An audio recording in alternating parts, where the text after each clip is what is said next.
Just giving people a little bit of time to join. But welcome to today's Ethnic Media Services Zoom News Conference. I'm Pilar Barrero, and I'm your moderator for today. Today's briefing focuses on this question: making sense of the conventions and the 2024 elections. Let's hope that we can. In the United States, national political conventions are crucial events where parties officially nominate presidential and vice presidential candidates, present their platform or policies, and energize their voter base. These are usually predictable events. I would call them shows whose outcome is determined by the preceding primaries, usually, where the party electorates choose their nominee and elect delegates. But how do they work in years that have unusual circumstances?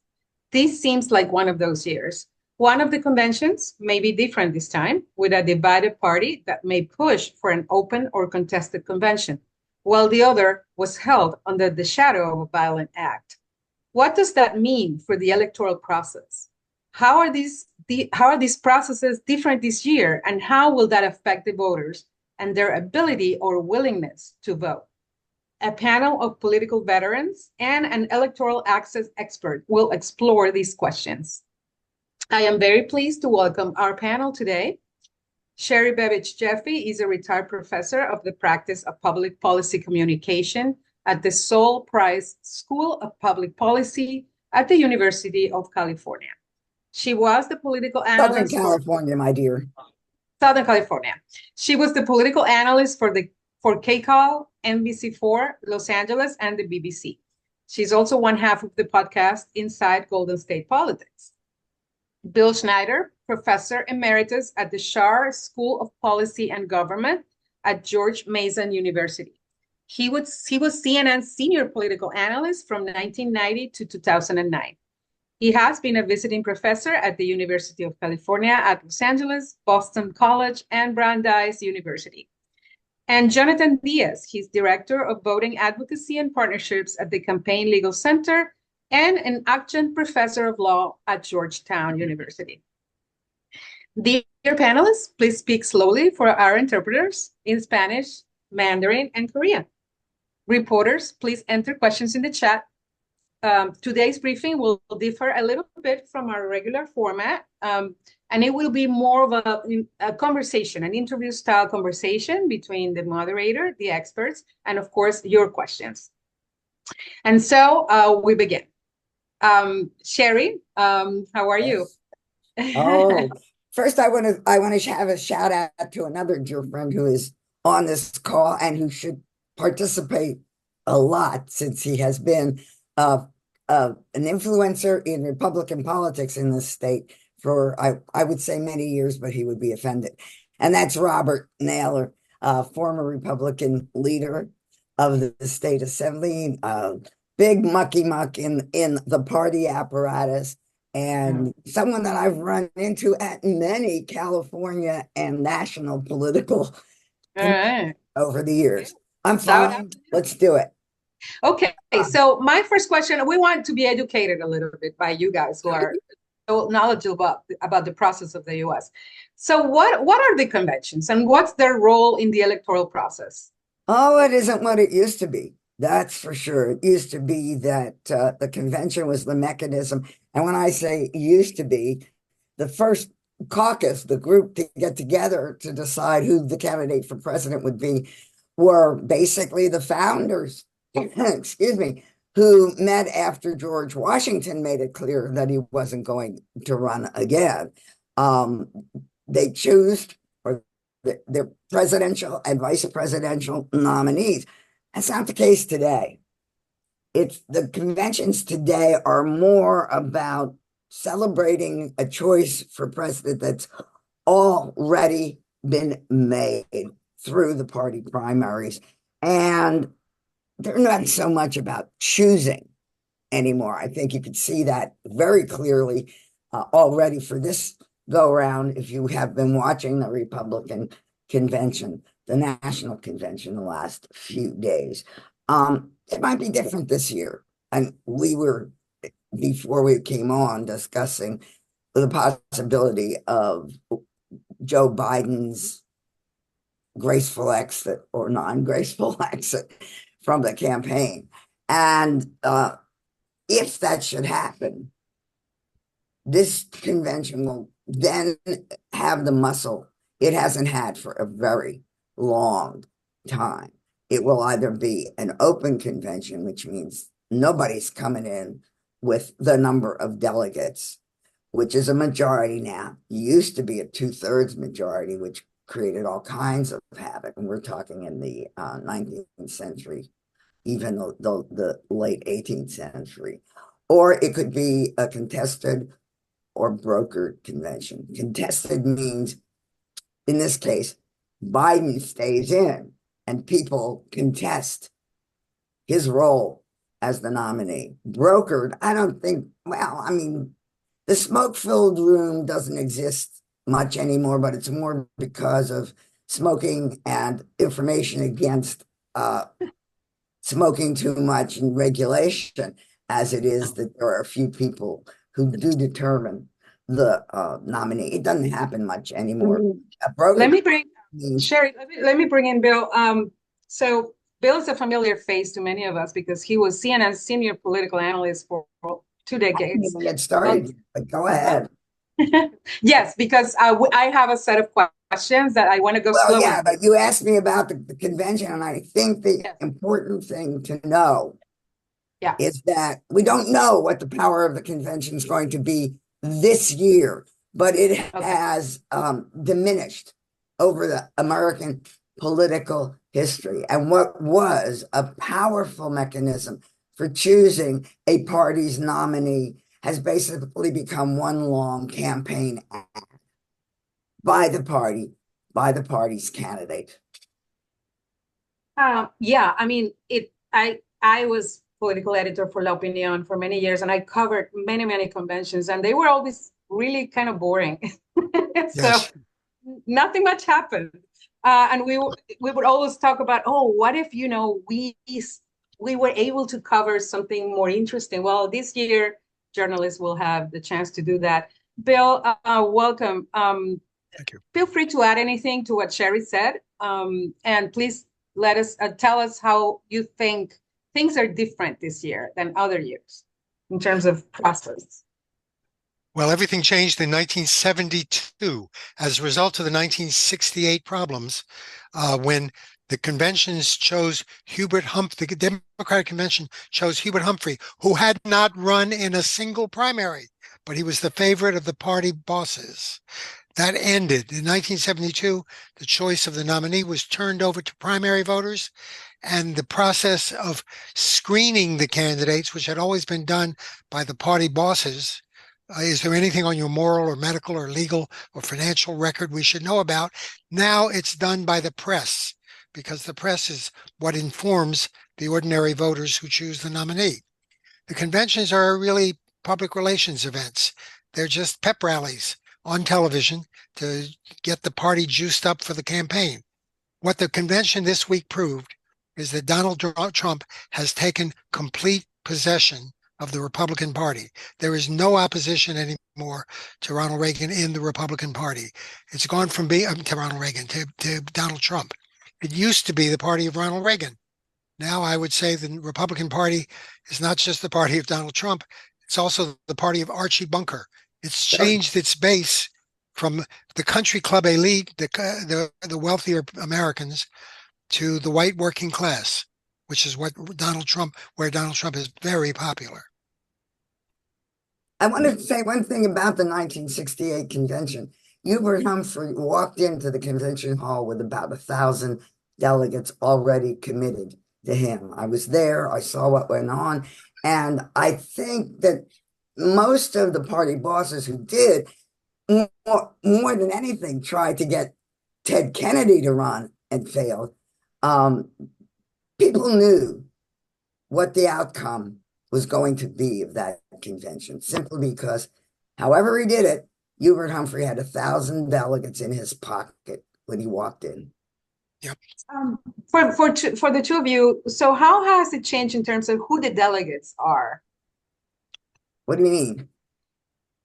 Well, before, now you have all these activists in the party and, local elected officials, etc. Has it always been that way? Well, no, I mean, Bill pinpointed it correctly because of the mess that was made of the 1968 Democratic Convention in Chicago. A commission was established within the party and came up with what are called the McGovern-Fraser reforms, which, as Bill said, put a whole lot more influence and power in the hands of voters through the primaries, and then either selection of the delegates prior to or at the primary. Didn't used to be that it was a nationwide activity, really, the convention. And this is an important point, I think, in studying the arc of the conventions, how delegates are chosen, what came out of them, definitely was influenced, if not shaped, by technology, the changes in technology, the telegraph. It kind of opened up the conversation a little, the telephone, then TV. And I could argue that this is the first convention in the social media era. And that has, I mean, everybody's a delegate if you want to be. You just Yes. let people know. Like everybody's a journalist too. That's true. And I would add delegates, basically. Welcome, Jonathan. Welcome. Yeah, Welcome. I would add to Sherry and Bill's comments that the process of allocating those delegates has, I think, continued to change since the 1970s, especially recently on the Democratic side. In 2016, we heard a lot about super delegates versus pledged delegates. The pledged delegates are the ones allocated out to the various states and territories and who are pledged to a candidate based on which candidate wins that state's primary or caucus, however the state party chooses to organize their primary. And then super delegates are usually elected officials or senior members of the party who are not typically bound by the results of any state primary and who now wouldn't get to vote on the first round at the convention. But if there is no clear majority after the first round, then they would get to participate in a second round of voting for a candidate. And so typically, as Sherry and Bill said, there's not a lot of suspense at the convention because through the primary process, one candidate has usually won enough of the state primaries to have accumulated a majority of the pledged delegates through that process. And so the convention itself really is just a formality and an opportunity for the party and the candidates to kind of make their pitch to the American people. This year, obviously Joe Biden, as the incumbent president running for re-election, has a majority of the pledged delegates from the spring and summer primaries. But all those primaries determine is who the delegates that are sent to the convention on behalf of those states are pledged to vote for to be the nominee. And if that person who they are pledged to vote for were to withdraw from contention, then the delegates are no longer bound by those pledges. And so that's when you get into the various scenarios that Sherry was describing of an open convention or a contested convention, in which case we wouldn't know where the majority of those delegates would wind up. Yeah, we will talk about who they would wind up voting for. Let me introduce a question here, because there's a lot of talk about democracy and our democracy is at stake, and et cetera, et cetera. We have a system where the presidential election, the one that gets the most votes isn't always the winner. We have something called the Electoral College. So why was this system chosen? Is it still valuable? Do you think, should it be changed? Let's start with Bill. A lot of people do want to change it, and there are lots of proposals for change. None of them ever get anywhere. The Electoral College has supporters, principally now Republicans, because without the Electoral College, Trump would never have become president. He lost the popular vote and he won by the Electoral College. So Republicans are committed to preserving the Electoral College, and ain't nothing going to happen if they resist it. Because to change the Electoral College, you have to change the Constitution. That is a very elaborate process, which involves not just Congress, but also the state legislatures, which are now dominated by Republicans and are likely to be more dominated by Republicans. So nothing is likely to change in the electoral rules. And it became, this is in the Constitution because it was the deal that was cut as we were framing this country between the big states and the little states. The little state, if there had been simply a popular vote, the big states would have ruled every election. So we have the Senate, which is 2 senators each, and the House, which has 435. And then we have the Electoral College, which means that every state, even though there is a balance, there is a formula, it doesn't wipe out the small states. It's all That's right. part of the compromises that were made at the very start of this nation. And Bill framed it exactly right. You're not going to be able to change it. I don't see how. Yep. Because most of those compromises involved the slave states, which insisted on equal representation. They knew perfectly well that as more states were admitted to the Union, there would not be more slave states. So they insisted that all states have equal representation. And we're still living with that. Wyoming, which has a very small population, about 1/20th the size of California, has 2 senators. California has 2 senators.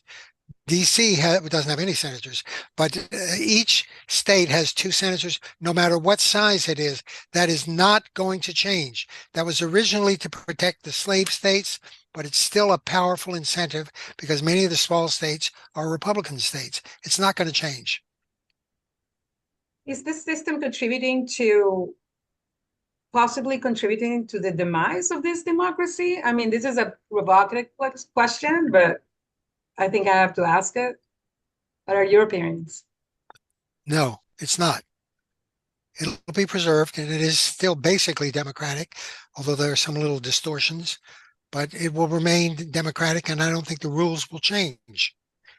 It's very unlikely. I think it's worth noting that the instances in which the popular vote and the popular vote winner and the electoral college winner have been different are very few. Most of the time throughout history, the candidate that wins the popular vote also wins the electoral college.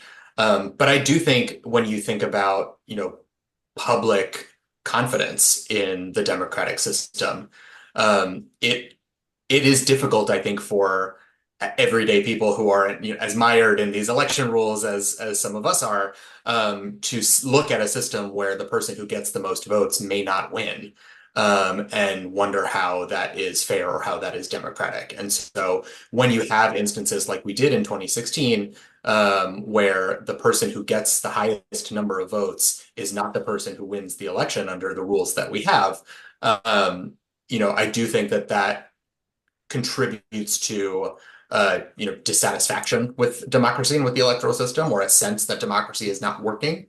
But as Bill said, these things, the electoral college, the differences between the Senate and the House of Representatives are baked into the fabric, the very structure of the Constitution, and would require significant reforms via the constitutional amendment process to change. And those are, I think, really unlikely for a number of political and logistical reasons. And I would posit, bouncing off what Jonathan just said, that the media might take a look at the fact that so few people, because civics isn't taught in the schools anymore, and if it is, it's wrong anyway.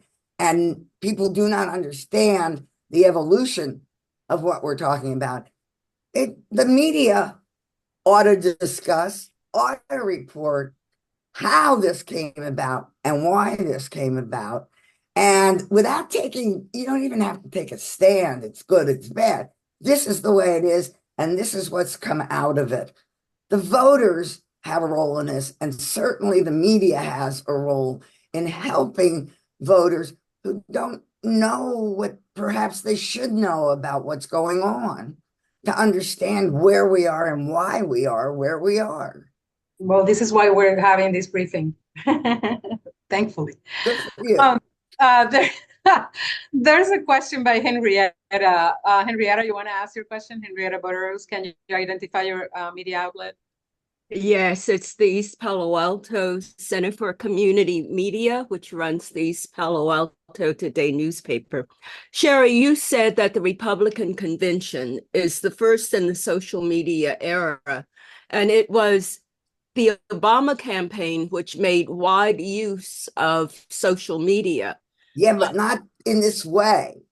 What do you mean in this way? What do you turned it mean in into this a way? fundraising tool.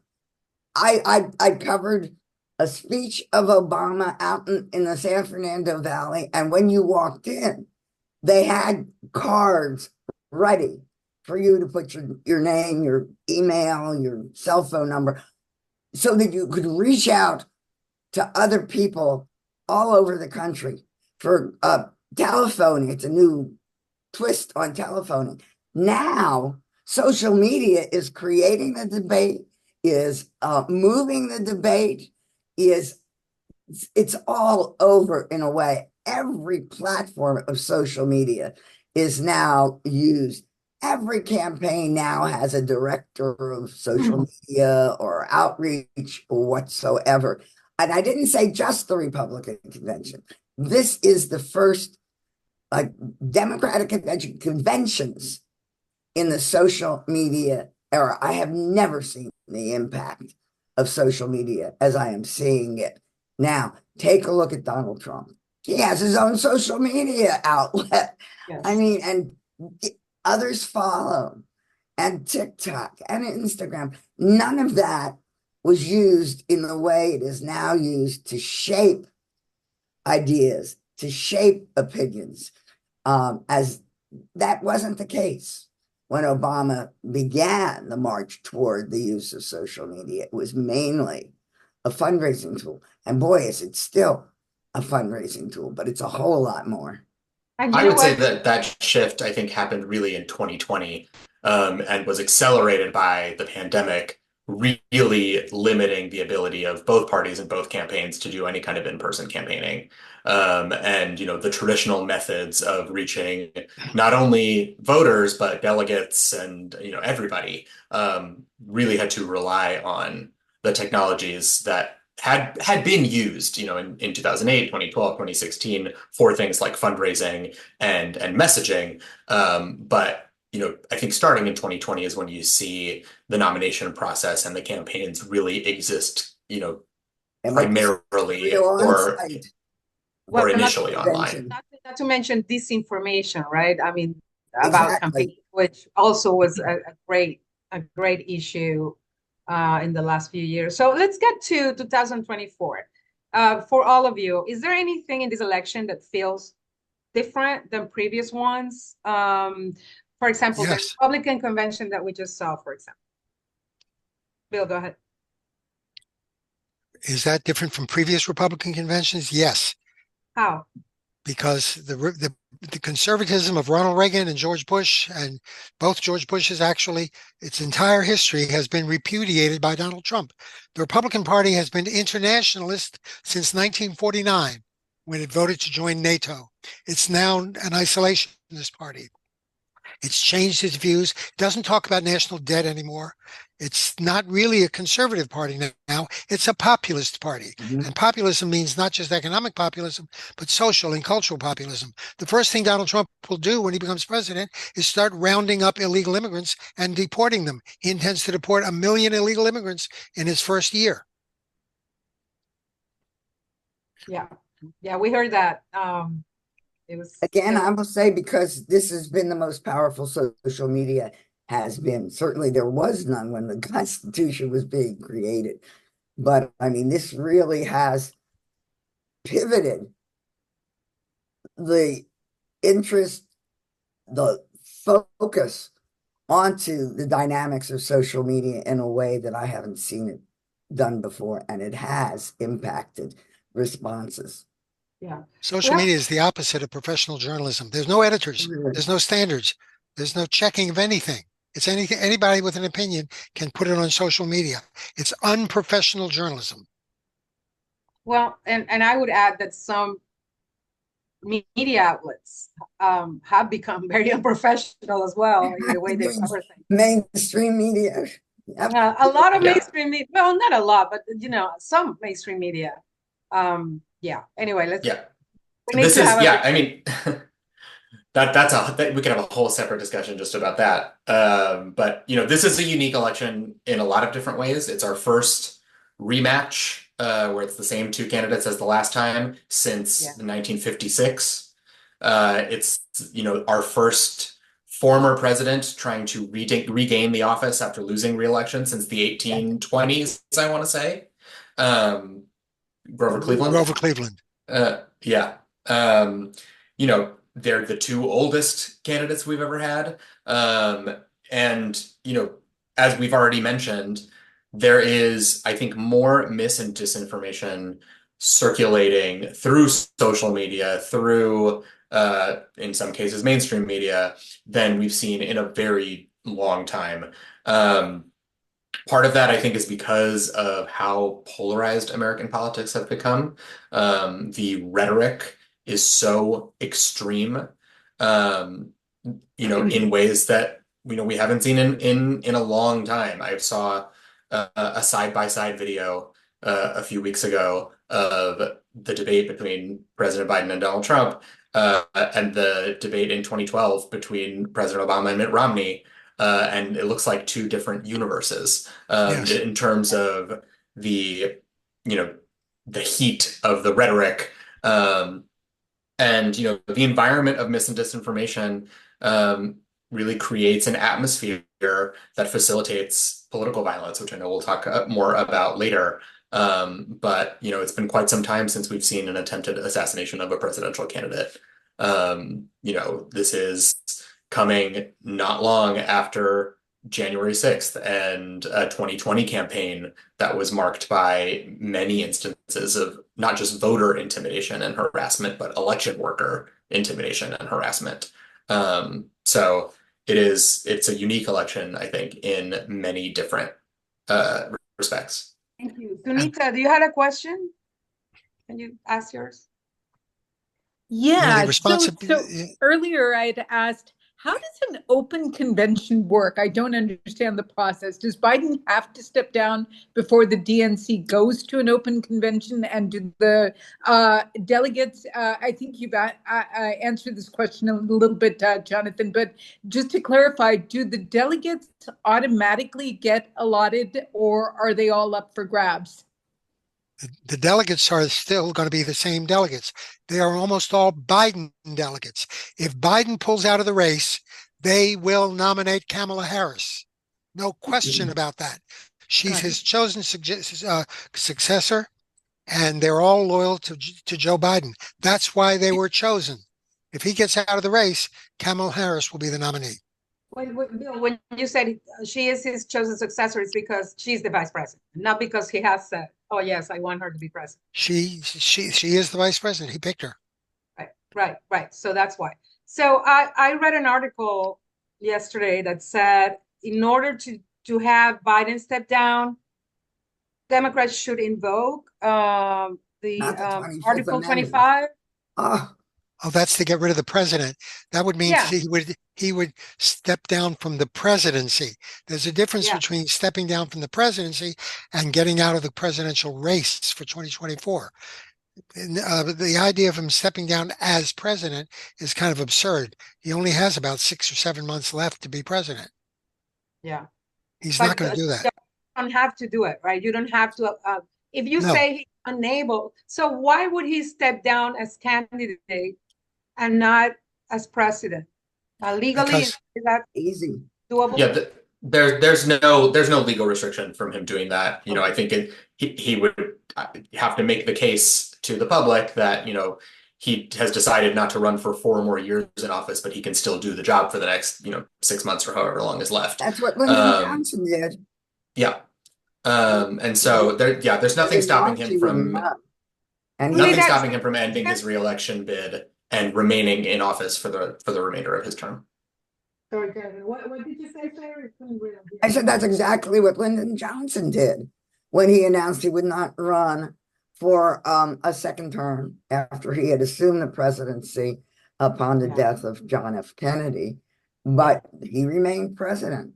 So how was you guys were there in 68 in the Chicago convention at the DNC, the mythical convention where a lot of things happened. How was the environment? How chaotic did it get? And do you expect the convention this year to become as chaotic? Probably not No.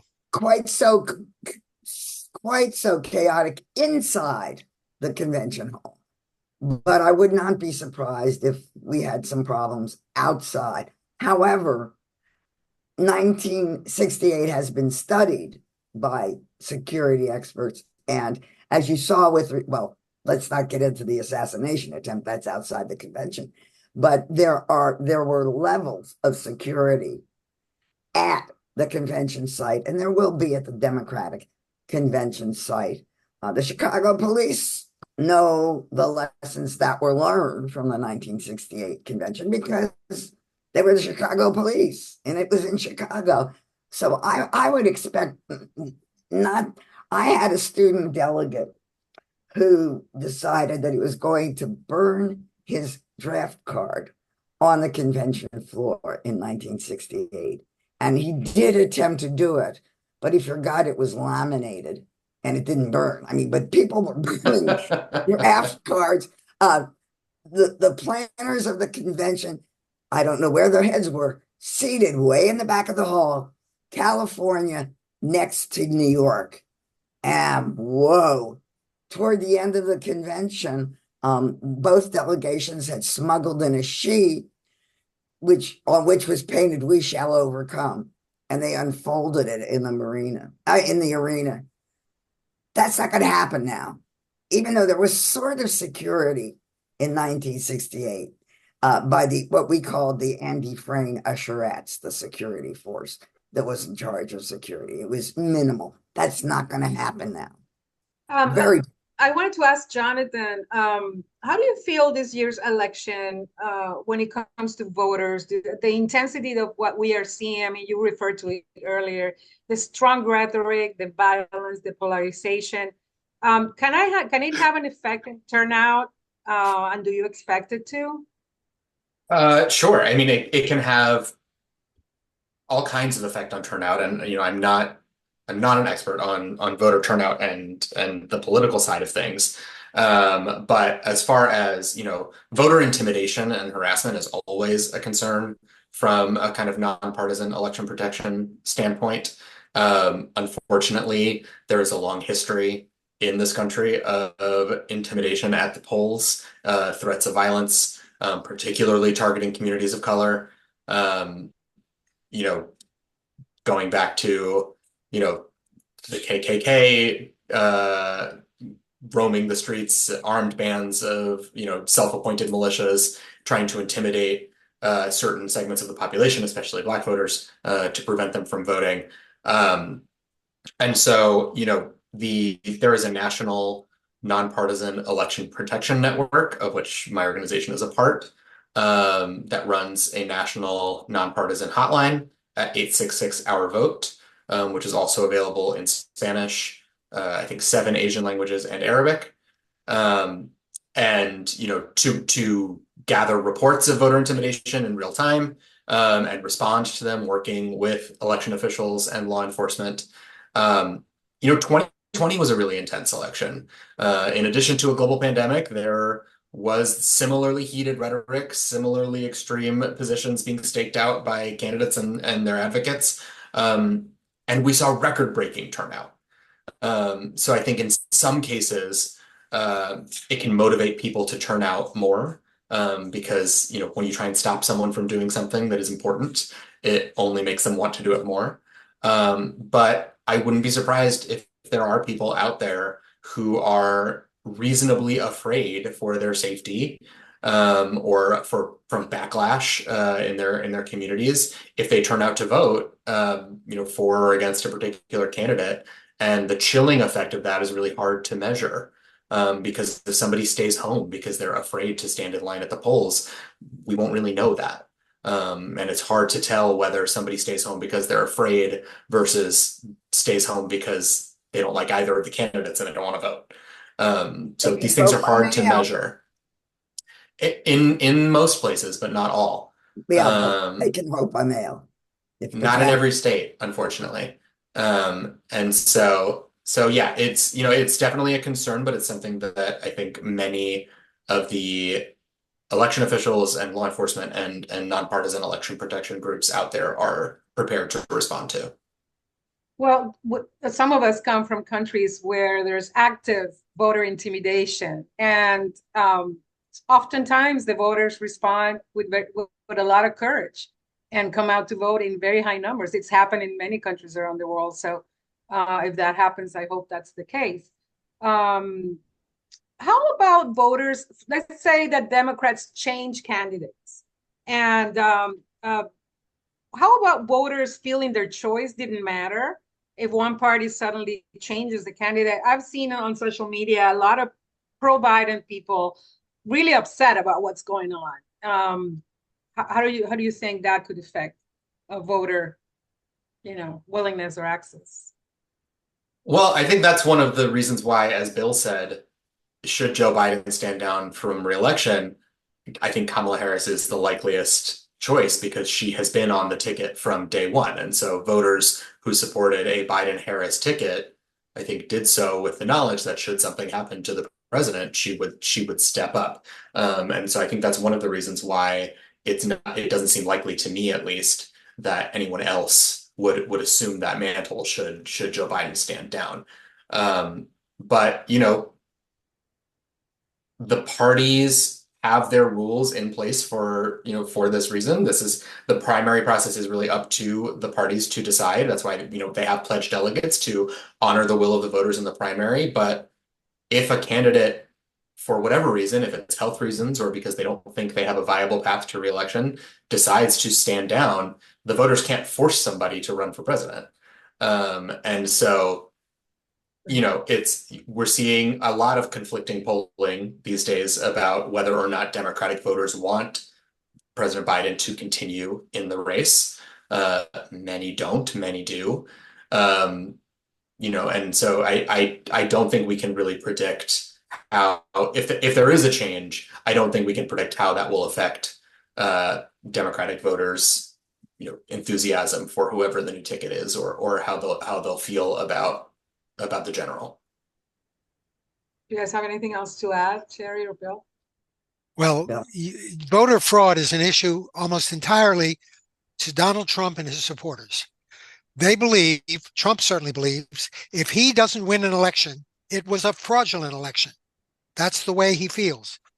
There's no evidence that anything was fraudulent in 2020, but he feels that he lost because of cheating and because of fraud. And his supporters believe that. That is Donald Trump's personal point of view. Most voters think the system is a good system and it works pretty well. They don't have many questions about the corruption or fraudulence of the voting system. It's only the people who lose, in this case Donald Trump, who raise the question of fraud. And that's what he'll do again if it were to happen again. He's already setting the stage. Yeah. They're not going to wait until after the election. How are they doing that? Well, if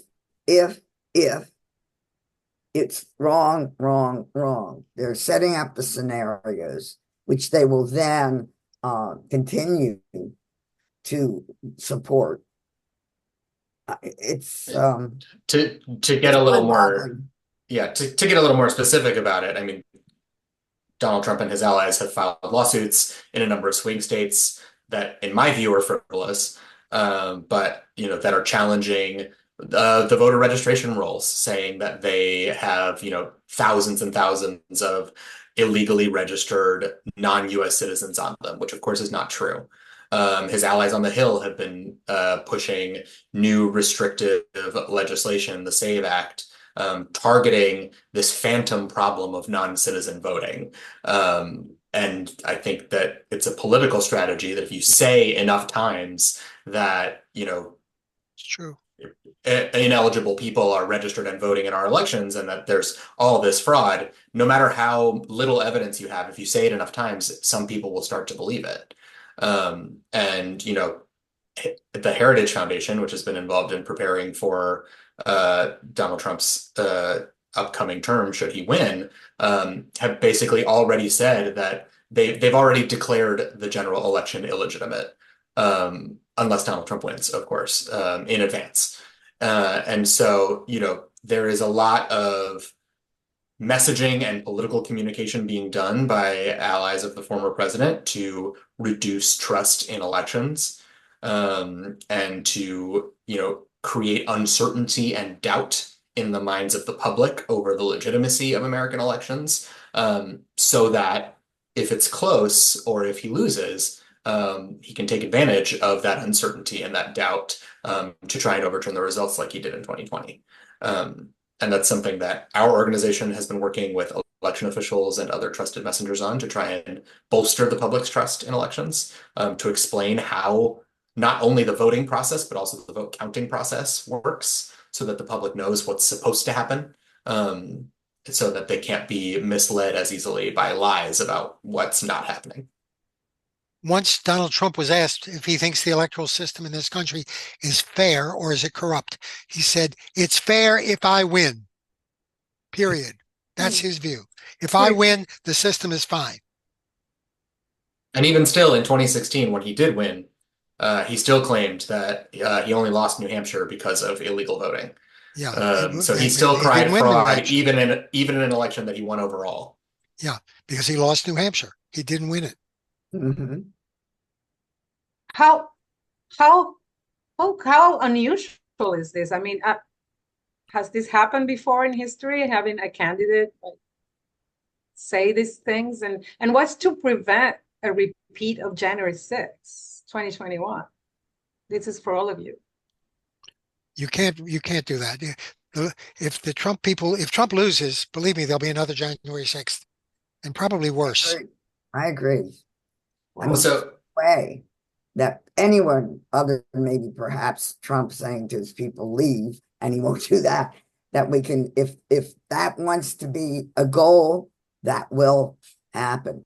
I just don't see that you can. I mean, you can take better security moves, I suppose, but you don't know when it's going to happen.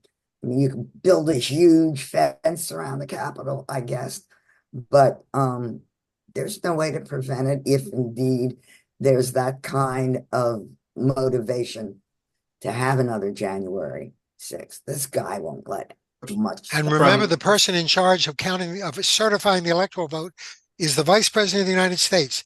Yeah. The vote will be certified by Kamala Harris, no matter who wins. and I mean, I would say from a legal perspective, the importance of January 6th, the joint session of Congress, to the counting of the electoral votes is going to be somewhat different this year. Not only because there's a different vice president presiding over that session, but also because following January 6th of 2021, Congress did enact the bipartisan Electoral Count Reform Act, to update the procedures for counting electoral votes to make clear that the vice president has no discretion or authority to reject a state's electoral votes, to raise the threshold for objections from members of Congress to counting a state's electoral votes. Prior to the ECRA being passed, all you needed was one member of the House and one member of the Senate to file an objection, and then it would go to a vote of both houses on whether or not to reject a state's electoral votes. Now you need, I believe it's 1/5 of each chamber to file the initial objection. There's also been federal law put into that ECRA language that requires the states to award their electoral votes based on the laws of that state as they were in place on election day, to prevent a legislature from coming into special session after election day and trying to submit an alternate slate of electors, which of course was the scheme that Donald Trump and his allies tried to pull in 2020. So, there have been some reforms to that process to prevent a similar attempt to overturn the results at that stage. But, should Donald Trump lose, I would expect similar types of strategies at the state level. So in a more kind of diffuse and distributed way to try and affect the counting of votes and the certification of results at the state level rather than at Congress. Someone in the audience asked an interesting question. If Kamala Harris becomes the Democratic nominee, would she then have to certify herself on January 6th, acting as vice president? The answer is yes, she would. She would be vice president of the United States. She'd have the constitutional responsibility of certifying the electoral vote. It's a purely ceremonial responsibility, or it should be. And yes, she would then certify herself as the winner if she wins the Electoral College. Just as Al Gore and Mike Pence had to certify a winner who wasn't Al Gore or Donald Trump. And that was a questioned election, if we all remember that. Yeah. Oh yeah. I wanted to ask. But similarly, the first President Bush was the sitting vice president when he certified his own election victory. So this happens. That's a normal part of the process that was never controversial until 2020. It's purely ceremonial. Yeah. Let me ask you about polls. A lot of things seem to be decided by polling. How can we, in the media, identify what polls really to pay attention to, or what polls are good, what polls are not? Good question, Bill. I've looked at polls all my life. You have to look at all the polls. Some are more reputable than others. You don't know how they work exactly. All polls have a lot of error. And the best way to look at them, I've found, is to look at an average. If you look at the website 538, run by Nate Silver, 538, which is now part of ABC News, they collect all the polls. They rate the pollsters by reliability. They find an average, and that gives you a sense of what's going on. Right now, if you look at 538, as I did last night, you find that in every national poll, Donald Trump is leading, usually by a very small margin. And in all the key battleground states, Donald Trump is leading. That's why the Democrats are in a panic. The only addendum that I would make to what Bill said is that I believe Nate Silver has left 538, but other than that, thumbs up all around. I didn't know that. I think he might have, yeah. One of you mentioned about scapegoating the mainstream media before, or the media. Is this something that has happened in history? I mean, we see a lot of attacks on the media, and we see a lot of low trust among people about media and other institutions, but media in particular. Is this normal? Is this something of our era? And how important is this? Like, not believing media is, not saying the right thing. They're not covering things right. I mean, I think we've seen an overall decline in trust in institutions kind of across all aspects of American life recently, not just the media, but also the government. So we've worked really hard, I think, to find who are the messengers that people trust to tell them the truth. And more often than not, the more local you get, the better. The closer you can get to somebody's community, the more people trust what they're saying. So, a local election official telling people in their county what is going on is almost always going to be viewed as more trustworthy than a statewide official or somebody from the federal government. Local news is more trusted than national news, and they never for the most part. Politics, that's the problem. Yeah. I mean, as far as the level and degree of attacks on the media that we're seeing from candidates and from political officials, I'm not a historian, so I won't pretend to know what has happened throughout history. But it certainly is more intense now than it has been in my lifetime, I would say. Yeah, I don't know if Sherry or Bill have other thoughts on that. Well, I mean, I think you're right about that. This has always been the case, though. It's the politics of friends and neighbors. We have, I mean, you know, political science studies, for whatever they're worth, have been done time and time again and come to the conclusion that we do take our voting cues from our friends and neighbors. And about the use of media by politicians, back when the country was being formed, politicians would buy newspapers and just publish good things about themselves and bad things about their opponents. The more things change, the more they stay the same.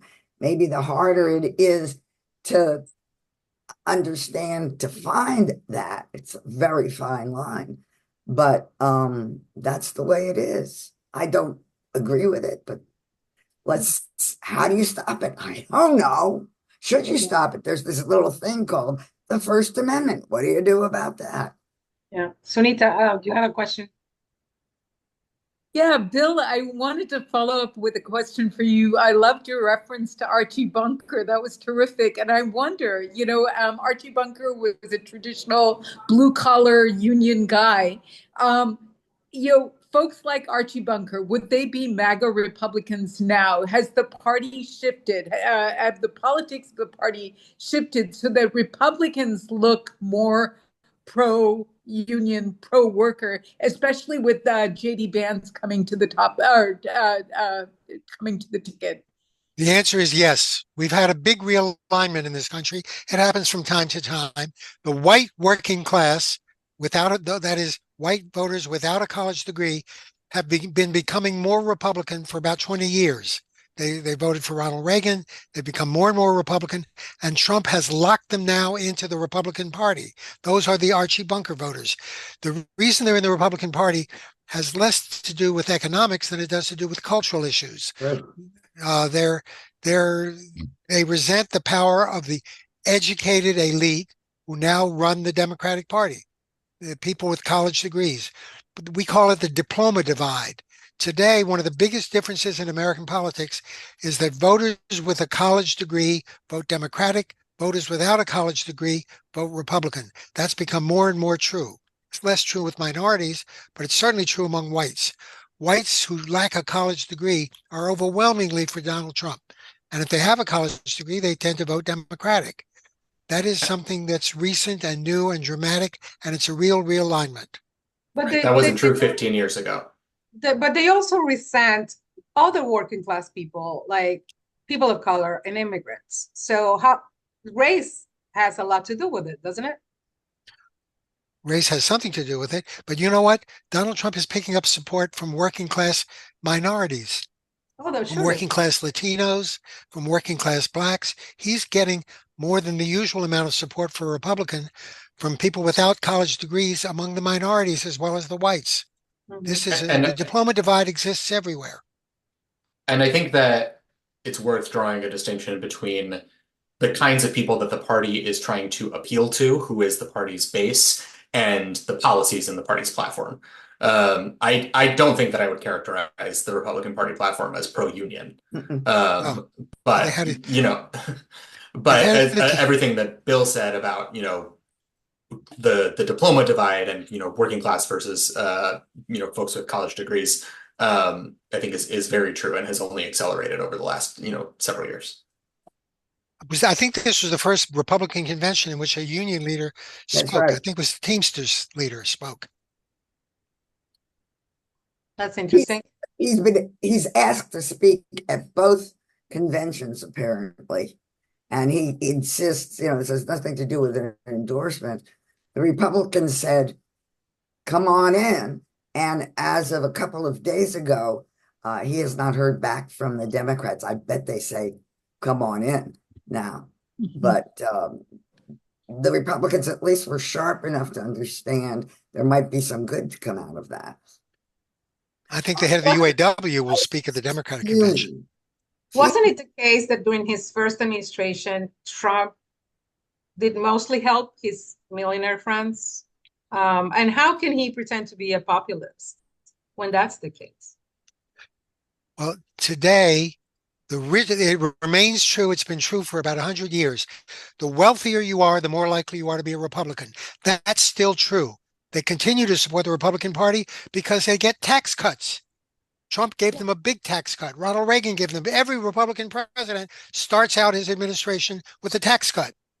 Everyone except George H.W. Bush produced the tax cut, and Trump is promising another one. But the better educated you are, the more likely you are now to vote Democratic. So people who are wealthy and well-educated are cross-pressured. Their values pull them to vote Democratic, but their interests pull them to vote Republican.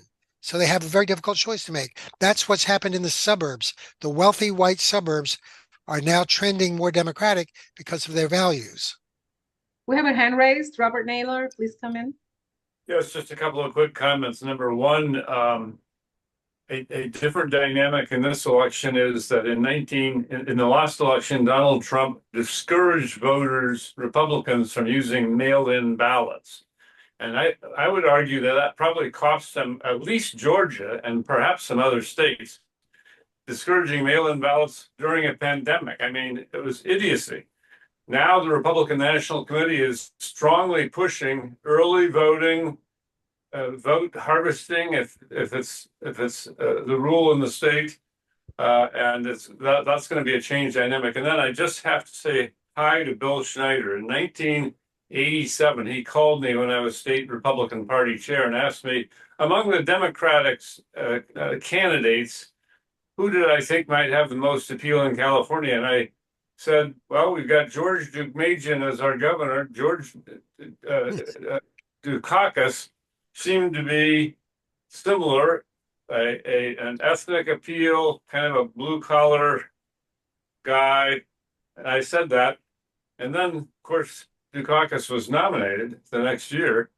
And I got holy hell for positive comments about Dukakis. So, Bill, I just wanted to say that to you for years, and you gave me the opportunity. He got you in trouble. Yeah. Well, thanks for being here, Robert. Yeah, I want to have a last round for everyone, and then we have to close. I want to ask each of the panelists and also Robert, what worries you the most about this electoral cycle, and what would give you hope? Sorry? Oh, I can start because I have very little hope right now. What worries me most is that I don't think it's impossible that this will be our last real presidential election cycle or at least for a while, depending on several factors we know. Remember, it was J.D. Vance, who is now the GOP vice presidential nominee, who previously labeled Donald Trump, the party's presidential nominee, as, quote, America's Hitler, end quote. As to the other part of that question,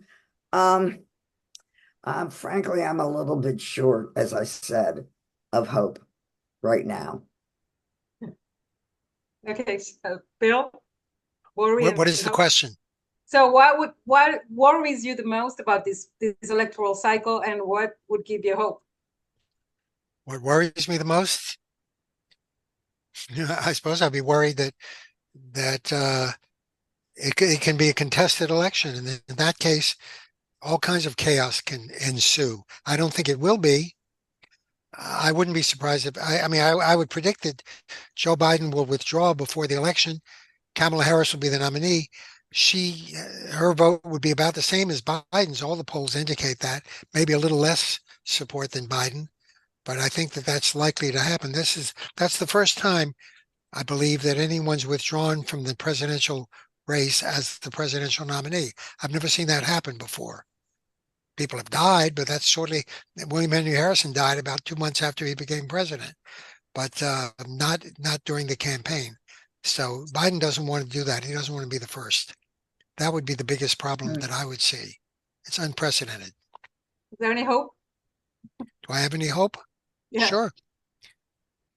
Sure, I have hope. I mean, this election can work the way most of them have done in American history. If it's a decisive election, a landslide for anybody, then we can say the system worked. The problem is, even if it's a decisive election for the Democrats, Donald Trump would say it's unfair. He is programmed to say, if he doesn't win, the election is a fraud. That is what he will always say. Thank you, Bill. Jonathan, worry and hope. Sure.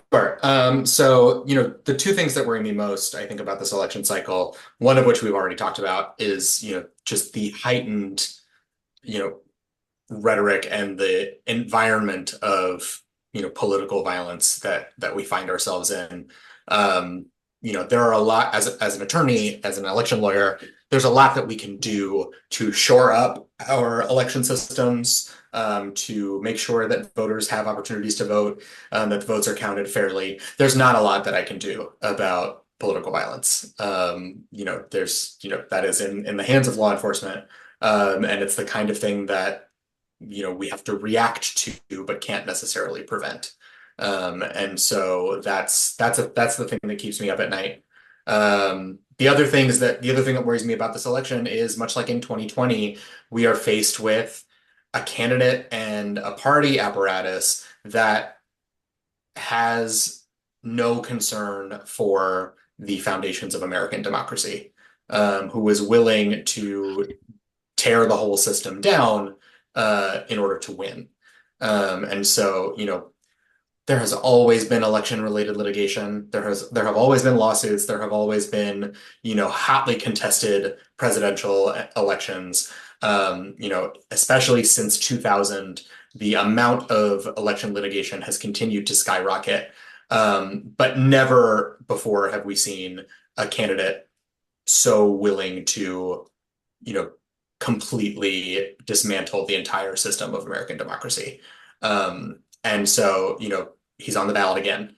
And so I am concerned that if it is another close election, we will see similar attempts to overturn the results if they're not to his liking. And this time with a federal judiciary and a Supreme Court that is much, much more inclined to take his side. What gives me hope is that,